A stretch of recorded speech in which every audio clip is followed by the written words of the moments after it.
Hello everyone. Today I thought I'd tell you my labor and delivery story. The reason I want to talk about this is because I have noticed that there are a lot of labor and delivery stories on YouTube. However, most of them seem to imply that you should have a plan laid out for everything and you should expect to follow that plan. Even though people will mention things that didn't go according to plan, it still seems to be implied that if things don't at least go 90% according to plan, then everything is awful and you should be upset about what happened. I'm sure that most people don't intend that. It just seems to be something that I noticed when I was watching those videos prior to giving birth. So I decided I'd discuss my experience because I didn't really have a plan, and if I had, nothing would have gone according to it, but I don't really care. I'm happy because in the end, I have a happy, healthy 8-month-old, and I myself am in good health. So my story starts November 8th, 2016. That was a Tuesday, and I was in school at the time. So I woke up that morning. I kind of felt like I had a cold, but otherwise felt perfectly normal. So I got up, got dressed. It was early in the morning because I had an early class. So I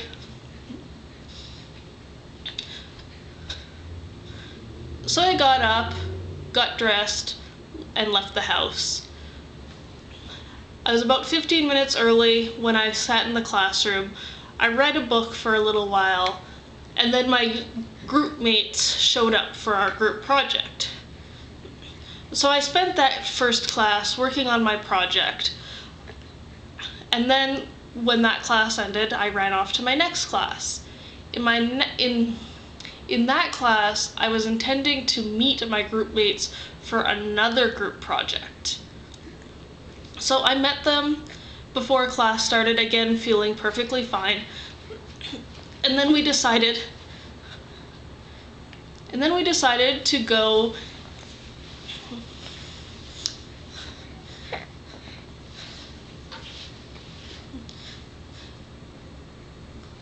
So I met my group mates, and we decided to sit together in class. So I went into the classroom. I still felt perfectly fine. We made it through class, and as class was coming to a close, I started to feel like I had to go to the bathroom. However, at the end of the class, my group mates and I discussed our next meeting. So we ended up deciding to meet the next day. And then I went to go to the bathroom. Well, the first bathroom I went to was completely full. And unfortunately, my need to go to the bathroom kind of went from I kind of needed to go to I needed to go right then and there, which I basically took as a pregnancy thing. So I left the first bathroom and went to a second bathroom. And of course, that one was full as well. So I ran off to a third bathroom, one that I knew was quite large, and luckily that one had plenty of open stalls. So I went to the bathroom. I was already leaking a little bit, again assuming that I was having a little bit of a bladder leak because I was pregnant. However, after I finished peeing, it just seemed to keep coming. It was like I couldn't finish going to the bathroom. So finally I just, left. I got up, washed my hands, and went to grab some food.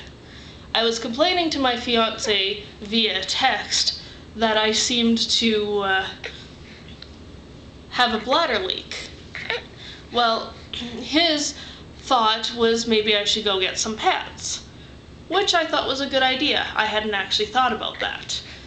So after I'd gotten lunch, I went to the bathroom one more time, went to grab some pads, went to the bathroom to put a pad on, and by that point I was starting to feel cramping in my stomach. To me it felt kind of like a period pain, but it was really mild and it didn't last for long. But then it came back. So I wasn't really thinking too much of it because I had had similar cramps during my pregnancy. They didn't go away and then come back the way that the way that I was experiencing. So I decided. So I ended up only eating a little bit of my food and not really being very interested in anymore. And by that point I kind of had to run off to my next class anyways. So I went to class, and as I was sitting through class, the cramping feeling was getting stronger and stronger. Now, at no point would I say that it was actually painful, but I was starting to wonder if maybe I was in labor. So I texted my mom while I was in class to basically ask her what I should do. But she didn't respond until I had left that class and was on the bus to go home. So I would say I started feeling cramping at probably at about 11ish, and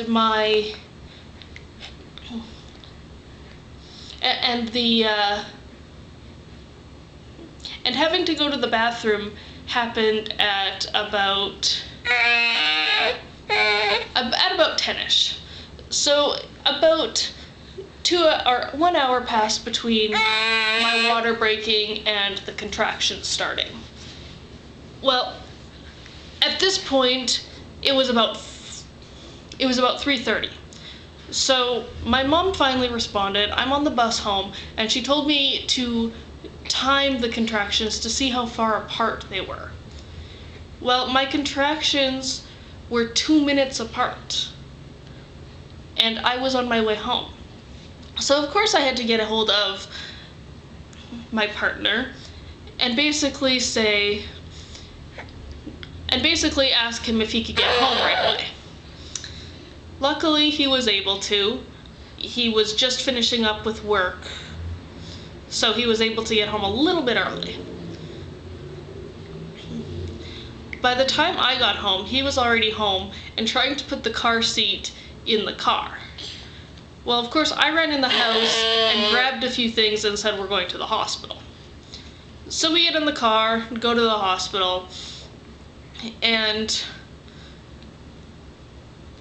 as we're driving, that was when things started to get painful. So when I was feeling the contractions, I felt like a squeezing sharp pain. It was like a period cramp, but 10 times worse. And it didn't really... Basically, it kind of made me have to stop talking when it was happening. I just had to breathe, and it helped to squeeze things. But I still wouldn't say that it was any sort of an extreme pain.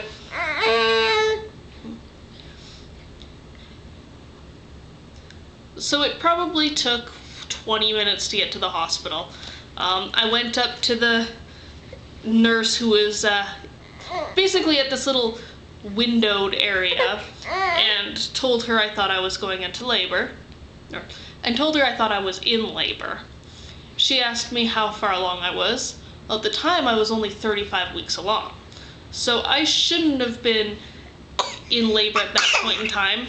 However, as soon as I told her that the contractions were 2 minutes apart, she basically rushed me into a bed.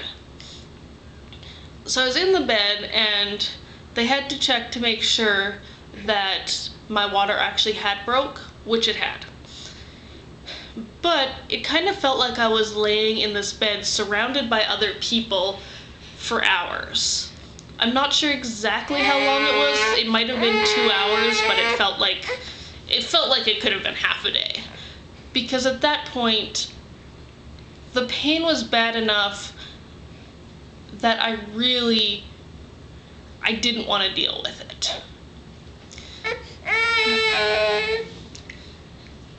So I had nurses running in and out, but nobody really interacted with me.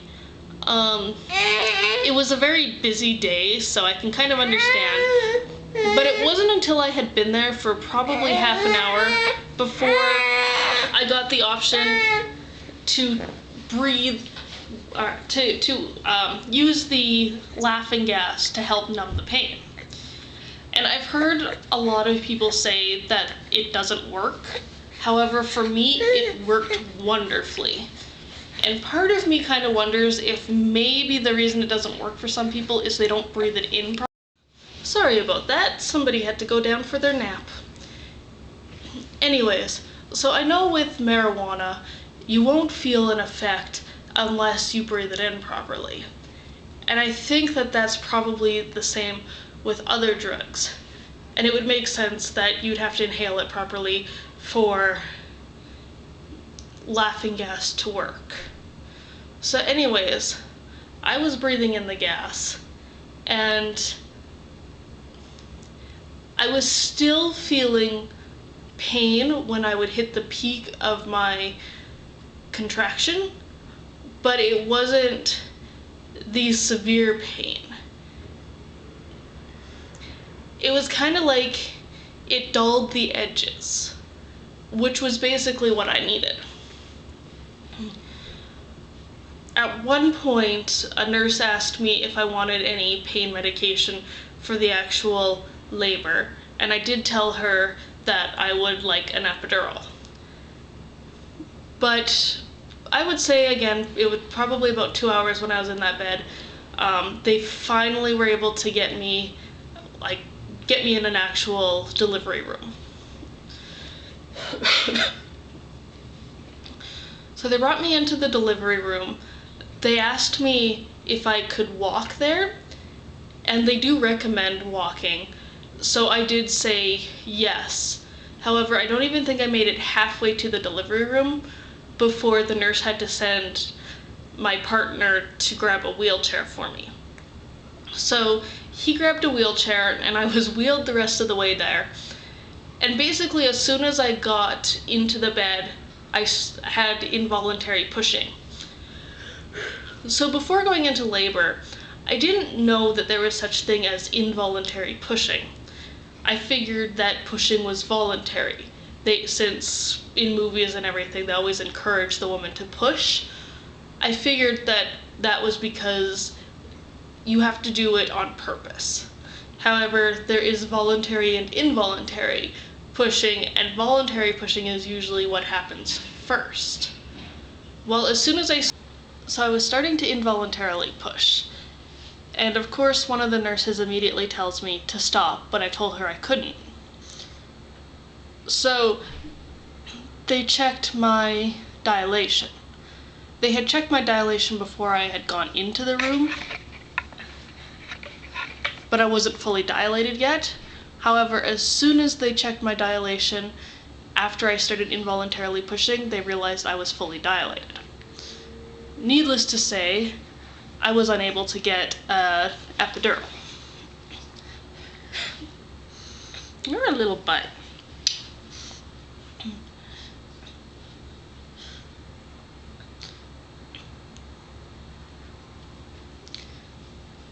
So basically, I was immediately starting to push. I was trying to get the baby out. I believe I pushed for about 2 hours.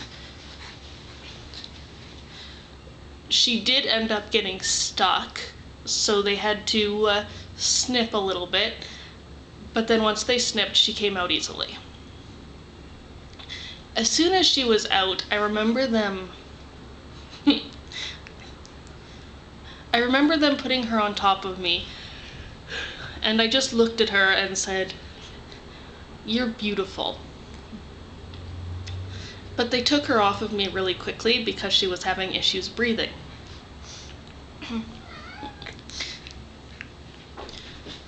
So she did have to go into the NICU. So they worked on her for a bit to get her breathing and set up with the breathing mask and all that in the room for a few minutes, and then they took her to the NICU. So of course Dad went with her to make sure everything was okay. But she did only end up needing to be in the NICU for 4 days. And by the second day, the breathing mask was off. Really, their biggest concern was because she was 35 weeks, and they usually only do this, and they usually don't do the strep B test until 36 weeks. I hadn't had that yet, so they didn't know whether or not I had strep B. So we were both hooked up to antibiotics to make sure that she would be okay.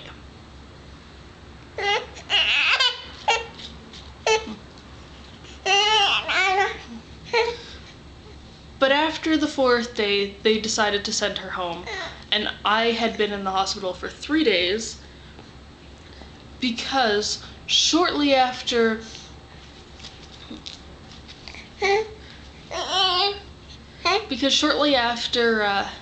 she had come out and after they got me stitched up and everything, they realized that I was hemorrhaging.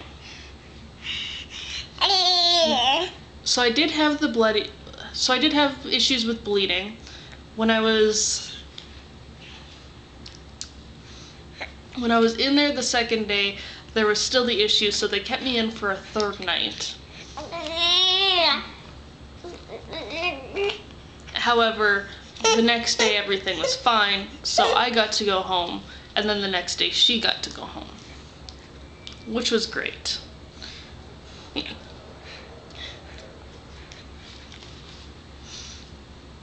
And of course, everybody absolutely loved her because she was a very easy baby, and she was very happy. And of course, she had very unique looks because all of this hair came out with her.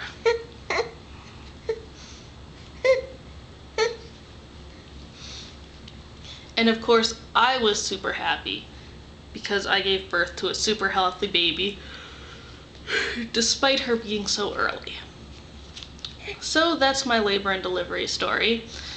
Nothing terrible happened, but nothing went as planned either. So for anybody expecting, just be aware. You might have a plan set out, you might want certain things to happen, but it's not guaranteed. There is always the possibility that something could happen to change your plans, but that doesn't change the fact that you gave birth to a wonderful baby who you love so much,